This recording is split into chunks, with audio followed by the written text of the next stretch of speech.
Alors, comme vous le savez, j'ai la fantaisie parfois de vous proposer un petit diaporama très court en début de séance pour donner une orientation à la pratique, pour porter votre attention tantôt sur un aspect, tantôt sur un autre. On a déjà vu des concepts comme le Wu Wei ou comme le Fang Song ou comme le Yi.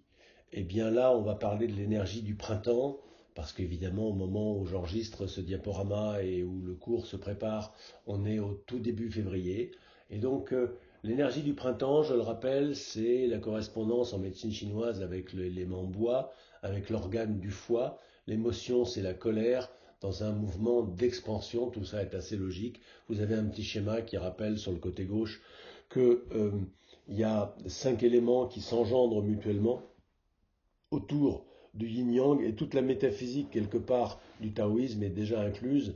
Il y a d'abord le non manifeste du Wuji qui s'exprime dans une unité du yin-yang unifié et complémentaire l'un de l'autre. Et puis ce yin s'ouvre en deux en, en yin de yin et yang de yin. Le yang s'ouvre en deux en yang de yang et yin de yang, ce qui donne ce qu'on appelle le jeune yang, le vieux yang, le jeune yin et le vieux yin. Et donc ça donne 4. Donc on est parti de quelque part zéro, le non manifeste. Ce non manifeste s'est exprimé au travers de la manifestation de l'unité, laquelle a deux facettes, et ces deux facettes s'ouvrant chacune en deux, on a les 4 qui donnent aussitôt 5 avec leur unité. Alors ce sont des jongleries, on va y revenir dans un instant. Qu'est-ce qui se passe en nous quand la lumière revient de bonne heure le matin, que nous nous étirons avec bonheur dans notre lit, comme ce chat qui s'étire ou cette jeune femme qui émerge des torpeurs de Morphée, eh bien, c'est l'équivalent de ce qui se passe au printemps dans la nature tout entière. Il y a une phase de mise en mouvement douce, de début d'expansion, début de projection vers l'extérieur. Nous aussi, nous suivons ce rythme, aussi bien le matin que pendant toute la période du printemps. Alors je le disais en préambule, hein, il y a une métaphysique, Wuji, le vide créateur, incréé lui-même, non manifeste, d'une certaine manière, depuis toujours et à jamais, est conscient de lui-même, et la conscience qu'il a de lui-même est la première manifestation de l'être, et cette manifestation une, elle s'ouvre aussitôt à, on peut dire, si on était occidental, à la pensée et l'émotion, et la pensée s'ouvre en deux, l'émotion en deux, et ça donne bientôt quatre. Bon, bref, je ne veux pas faire des rapprochements trop marqués avec la métaphysique occidentale, mais enfin, tout ça, c'est la même chose. Les uns et les autres ont regardé le ciel et ont vu à peu près la même chose. Ils l'ont exprimé les uns avec des idéogrammes poétiques et les autres avec un langage poétique. Ils ont en point commun la poésie. Ils ont en point de différence le langage, qui est fonction de la culture, c'est tout. Toujours est-il que, comme vous pouvez le constater, il y a une subdivision. Au printemps, c'est la percée de l'énergie, donc c'est le jeune yang, c'est au moment où, regardez le yin-yang qui est représenté, le taiji-tu là, qui est représenté sur la gauche, il y a un poisson blanc qui a on dirait une petite queue, une grosse tête, et eh bien le début de la petite pointe là, c'est le jeune yang qui commence à émerger, et puis qui va trouver son plein essor dans le vieux yang, ou dans le yang bien établi, donc ça va être l'été, et puis ensuite, à la fin de cet été, il y a le début d'une petite partie noire qui commence à émerger et puis qui enroule le sommet de la tête du poisson blanc. Elle s'enroule et elle vient en épouser les formes. Et c'est le début du jeune yin. Et puis ensuite, qui va s'épanouir dans le vieux yin, ou le yin mature, ou le yin, je sais pas, on l'appellera comme on veut, mais donc on retrouve là la succession des 4 saisons. Et puis les Chinois ont envie de proposer que la 5e saison, c'est celle qui est au centre, mais c'est aussi, si on veut la projeter en cercle autour euh, d'un cycle annuel, eh bien c'est la période des transitions, d'où le petit schéma à droite, où vous constaterez que le jaune est au croisement de deux traits verts. Ils sont verts parce que le diaporama est vert, hein. Il n'y a pas de raison particulière à ça. Mais vous trouvez les 4 saisons qui, quelque part, sont dans chacun des 4 cadrans, mais au moment, aux pliures de la croix de Saint-André, là, de la croix du X, eh bien, vous avez un petit peu de transition. Par exemple, en bas à gauche, entre le bleu et le vert, entre l'eau et le bois, il y a une petite transition d'une dizaine de jours. Eh bien, cette petite transition, elle va être signée de la terre. Et puis un peu plus tard, quand on va quitter le bois pour aller dans le feu, il y aura là aussi une transition d'une dizaine de jours. Et on va trouver ainsi les 4 intersaisons qui vont marquer l'énergie de la Terre. Bon, ceci pour la petite histoire, parce qu'on ne s'en occupe pas aujourd'hui pour notre exposé. Dans notre exposé, on dit que chaque matin, l'énergie yang surgit, elle perce de la nuit, elle perce l'inertie, un peu comme une jeune pousse va traverser la terre, comme une petite graine, peut-être même va percer sous la neige.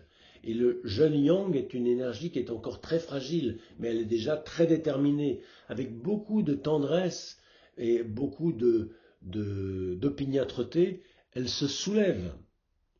Donc, si on se lève trop vite, ou si on reste trop longtemps à lézarder dans notre lit, des fois, eh bien, ça va modifier en profondeur la qualité de notre éveil dans la journée. Je ne dis pas qu'il ne faut pas des fois lever un petit peu tôt et puis se dépêcher. Je ne dis pas qu'il ne faut pas de temps en temps être capable de faire la grasse matinée. Je dis que au travers de ces deux extrêmes, de celui qui se lève trop vite ou de celui qui ne se lève pas assez vite, eh bien, il y a quelque chose qui se joue dont on va bien mesurer les conséquences dans la journée. L'idéal étant de se lever de la bonne manière, et cette bonne manière, elle dépend de chacun, elle dépend de chaque journée. La réponse, c'est ça dépend. Mais ça dépend de plein de paramètres dont on est seul juge. Mais en tous les cas, le fait de se lever trop tard, on voit bien qu'on est un peu vaseux. Le fait de se lever trop tôt, on voit bien qu'on arrive mal à se réveiller. Donc, dans ces exemples concrets de mauvaise gestion de l'éveil de l'énergie, on voit bien que cette énergie fragile, si on, si on la, si on ne l'accompagne pas comme il faut, eh ben, très vite, soit ça va se casser, soit ça va pourrir. Donc il faut être attentif à accompagner la percée du jeune yang le plus délicatement et le plus proprement possible. Vous voyez là, on voit la photo d'un jeune tigre qui est en plein dans son extension, il a beaucoup d'énergie, beaucoup de vitalité, il a encore ses grosses papates là, avec des petites griffes qui sont toutes petites. Cela dit, j'aimerais pas en prendre un coup dans la figure, bien sûr, parce qu'il doit y avoir quand même pas mal de force là-dedans. Et puis même si c'est un jeune tigre, il est peut-être pas non plus, il mesure peut-être pas 15 cm. Il a l'air d'être déjà beaucoup plus gros qu'un chat.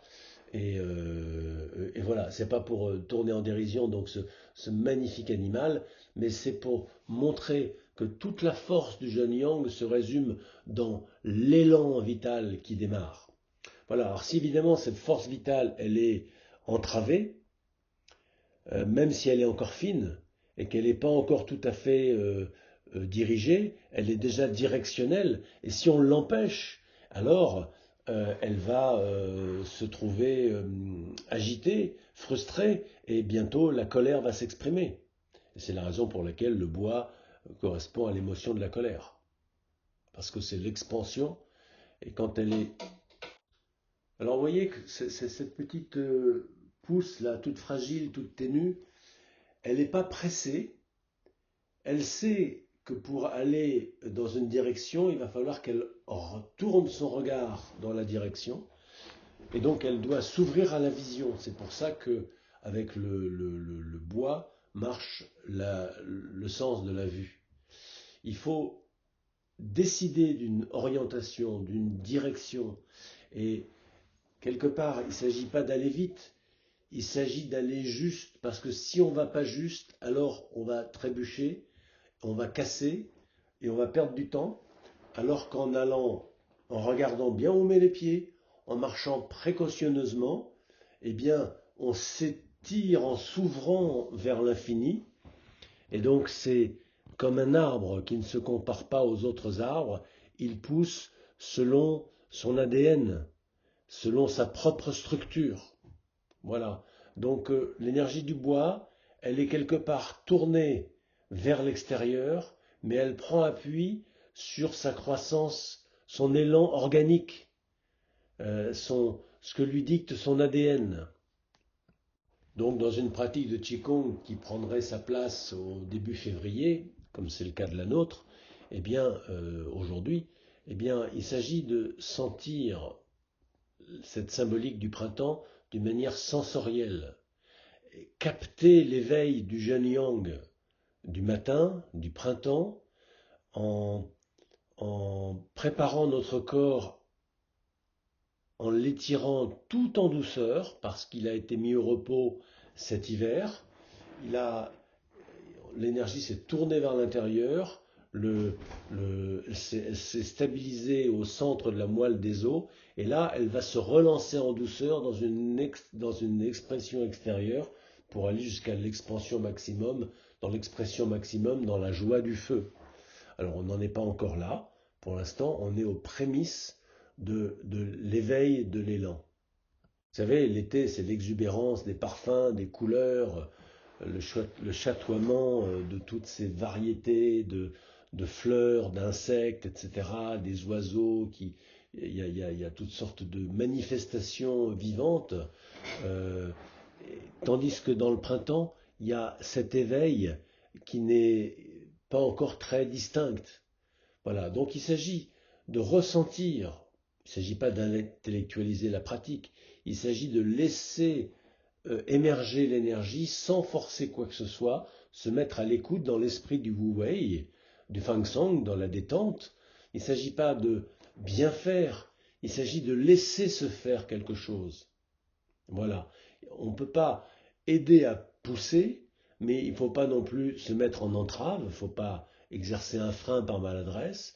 On va, dans les pratiques de Qigong de cette période-là, se laisser inviter à l'exploration de mouvements simples, d'étirements doux, pour percevoir comme une pulsation interne euh, cette, cette, euh, comment dire, cette percée qui, euh, qui pointe dans une direction, même si elle n'est pas encore totalement définie.